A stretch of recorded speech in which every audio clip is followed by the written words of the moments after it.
this morning, Gege Akutami announced that JJK would be ending in 5 chapters. And I can't be the only one that feels like there's not enough time. There is not enough content to be able to answer all the burning questions that the manga community has about the series. Because it's like, just to name a few on the top of my head, we have Hikari.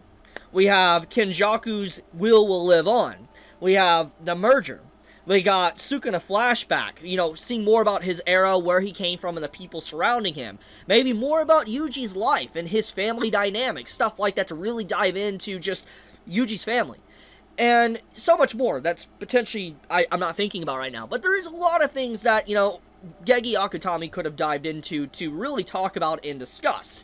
But obviously, with 5 chapters remaining, most of these questions, if they do get answered, are not going to be really elaborated on in the way that many fans probably are going to want.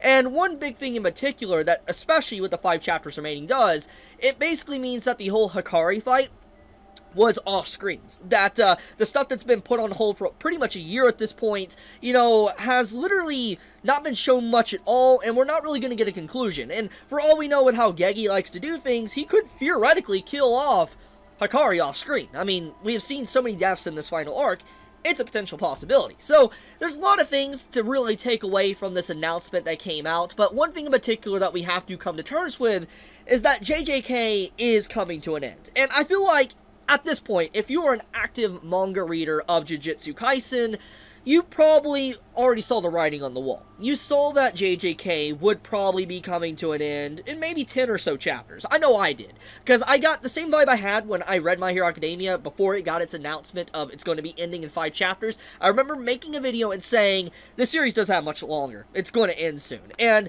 I had the exact same emotion to the latest content of JJK, and now with this announcement, it doesn't really surprise me that it's coming to an end. It surprises me with how quickly it's coming to an end. Like, I expected maybe 10 chapters, not 5, because I felt like there would be some breathing room after the fight to kind of dive into a little bit more of the epilogue and Yuji's life if Yuji does survive, or Megami's life if he does survive, and just kind of see how people are affected by the aftermath of this Sukuna gauntlet. But obviously, with 5 chapters remaining, we can already go figure, like, you know, what these final chapters are probably going to focus on. We know the final chapter, you know, if Yuji does survive, one of the characters are going to have an epilogue. You know, it's either Megami or Yuji or someone, or carrying on the will of Yuji to some degree. We know the final chapter will be an epilogue to the story. So, looking at the 4 chapters remaining, next chapter is probably going to focus on settling the fight with Sukuna. Probably it's going to be a brawl with Sukuna, maybe a little glimpse of Hikari, but most of all, it's probably just going to conclude the fight with Sukuna, and however that goes will determine the last, you know, other 3 chapters. But basically, Sukuna's probably going to be defeated in the next chapter, if not that, the chapter after that, at least at the beginning, and then it will segue into the dialogue after the fight, and then get into the epilogue, which is probably the last 2 chapters. So there's not a lot of content to really work with. Like, a normal chapter is like 18 pages, okay? Like, that's the normal length of a chapter in Weekly Shonen Jump. So there's not a lot of content, not a lot of pages to really dive into everything that I feel like should be explained in a proper fashion. Just the whole situation with Kenjaku, or what's going on with Yuta, to Megami, to just everything. Those could take an entire chapter in of itself to discuss, but the fact that we know we're not going to have that, it's a little bit disappointing, and I can definitely see why there is a lot of negativity around this announcement. I have seen some positivity, and I will talk about that in just a moment, but it is very understandable why some would be very disappointed or upset with the announcement that came out earlier today from, you know, Gege Akutami himself. So let's segue into some of the negativity and positivity that people are discussing. So one thing in particular I have noticed over the years of someone that has discussed manga, discussed anime, light novels, etc., is that no matter how good an ending is, it will never satisfy everyone. It does not matter. And a good recent example of this is My Hero Academia. I am someone in the corner that I didn't hate the My Hero Academia ending. In fact, I enjoyed it. It wasn't perfect. There is definitely things I wish could have been, but with what Horikoshi-sensei had to work with, I enjoyed the My Hero Academia ending. It wasn't terrible. But the thing is that there is people that legitimately outright hate the ending of My Hero Academia. And that is never going to change. No matter how I feel about it, other people's thoughts and feelings of the ending is going to remain the same. They are going to potentially hate it. And no matter how good an ending is, even if Horikoshi was to do everything right and make pretty much a perfect story, there will be those that hate it. And the same can be said about JJK. That despite obviously 5 chapters remaining, despite obviously not being enough time to really cover everything that a lot of people want answered, even if there was time given, for instance, if we had another 50 chapters, there still would be people that would not be satisfied with the conclusion of JJK. Even if we had a proper conclusion to Kinjaku, we got a whole epilogue for Yuta, we got a whole flashback to Sukuna, you know, we got all these different elements and themes and stories that people want to know, and we got all the characters have, like, the remaining living characters and get to see, like, their thoughts and feelings about things. There still would be people that hate the ending of JJK. There will never be an era or a time period to where everybody collectively 100% likes the ending of JJK. And this can be said for any story. So, the big thing is now to look at it as a situation, how many people really do like it, and how many people do like it. And in this case, that is left to be seen, because obviously 5 chapters are remaining, and now that the fight is wrapping up between Sukuna and Yuji, that means that Gege will now have to write the conclusion. And writing endings are difficult. It is probably one of the most difficult things to do as an author, or any writer, because you have to put a ribbon, a bow, on top of the story, and perfectly conclude everything that you set up from the very beginning to the very end. And it's very difficult, and I feel like a lot of writers, you know, kind of flounder around and sometimes mess up and don't make a big splash because their ending is not that good. Because one thing in particular, at least when it comes to me, as someone that is a reader or someone that watches stuff, I usually, when I think of a story and I think back at something, I always think of the beginning first, obviously, where it started. I think of maybe some very cool moments in between, like some really good character moments, and then I think of the ending. How was the ending, so to speak, of the story? And in this case, a lot of people are going to think at the beginning of JJK. How it started, you know, how, you know, Yuji, you know, actually obtained curse energy, how he met Sukuna. People are going to think about that. And then people are going to think about certain key moments throughout the story, probably most likely the Shibuya incident. People are going to think of that type of stuff. And then they're going to think about the ending, the final gauntlet with Sukuna. I feel like that's what a lot of people are really going to think about. And the question is, was the payoff worth it, and was it good? And in this case, that's what I'm going to be thinking about. And I really hope that Gege is able to stick the landing and make it absolutely fulfilling and enjoyable, at least for me. That's all I want. I want to be entertained. I want to enjoy it. And I really do hope that is the case, because JJK is a really good series. And I guess let's segue into the positive nature of this, okay?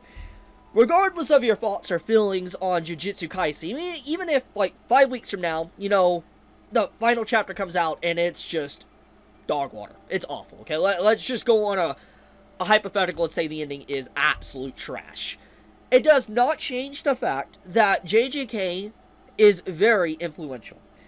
As much as people, you know, 15, 20 years ago, you know, constantly was referencing Kamehameha Super Saiyan to this very day, I see now with a lot of memes, footage, and stuff, people reference domain expansion. They always do that. It is the new age Kamehameha and Super Saiyan.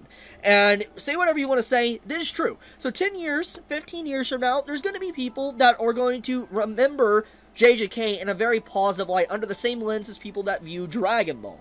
And I don't know if it'll be as influential as Dragon Ball to the level it is today, but it doesn't change the fact that there is a lot of people that reference iconic moves like domain expansion from JJK.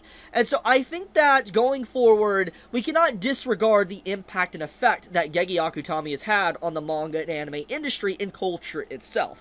He's had a big impact, an impact that we just really won't fully understand for years to come. And so I do think that regardless of the nature of the ending, whatever does happen, I do think that there's going to be a lot of people that positively look at JJK. And I think that, in the grand scheme of things, that is the best thing. That is the best outcome for the story. Now, with that being said, I do want to mention something that I find very fascinating. And that is the fact that now that JJK has come to an end, or is coming to an end in 5 weeks, and My Hero Academia is obviously ended, it leaves a big hole in the publication of Weekly Shonen Jump. Weekly Shonen Jump obviously houses a lot of good manga. I mean, besides JJK and My Hero Academia, they have Blue Box, they have One Piece, you know, Black Clover, all sorts of different stuff. You know, they have a bunch of different magazines that people like, or different manga that people love.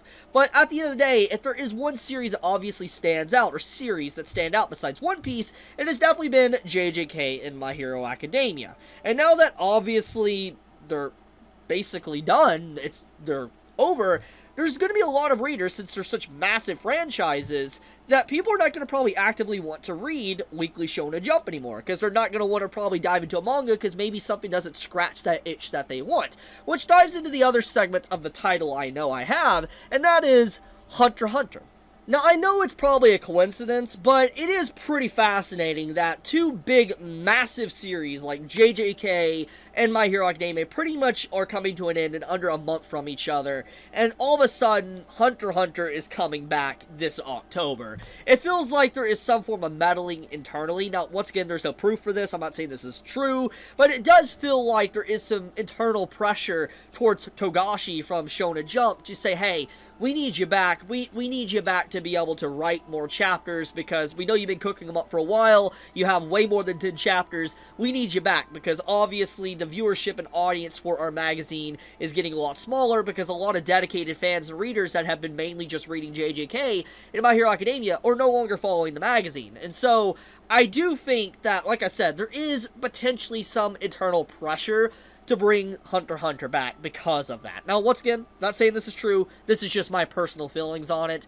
I'm gonna be blunt. I made it the hell up. I'm gonna be honest. But I do think that that is probably a possibility. From a business standpoint, as a company, it makes sense for them to bring back such a heavy-hitting series that obviously has such a hardcore, dedicated fan base. Because, let's be blunt, you know, despite how many times Yoshihiro Togashi goes on indefinite hiatus for years at a time, the same fan base comes back and reads more of his chapters, and the popularity of Hunter x Hunter showcases that it is even more popular than it was the previous time.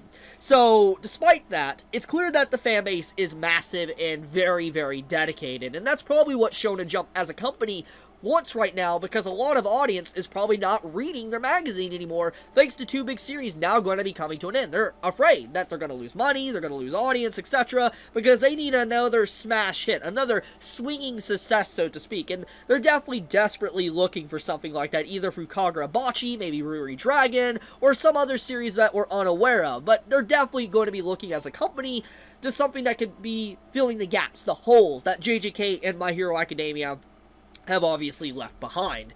But getting into the topic of Hunter x Hunter, though, we have played this song and dance over and over again in the past with Hunter x Hunter. You know, as much as I understand, Togashi has his health problems, and there's nothing wrong with him taking breaks and definite hiatuses. I think at this point everybody collectively agrees if the man wants to take time off, years, etc., that's completely fine.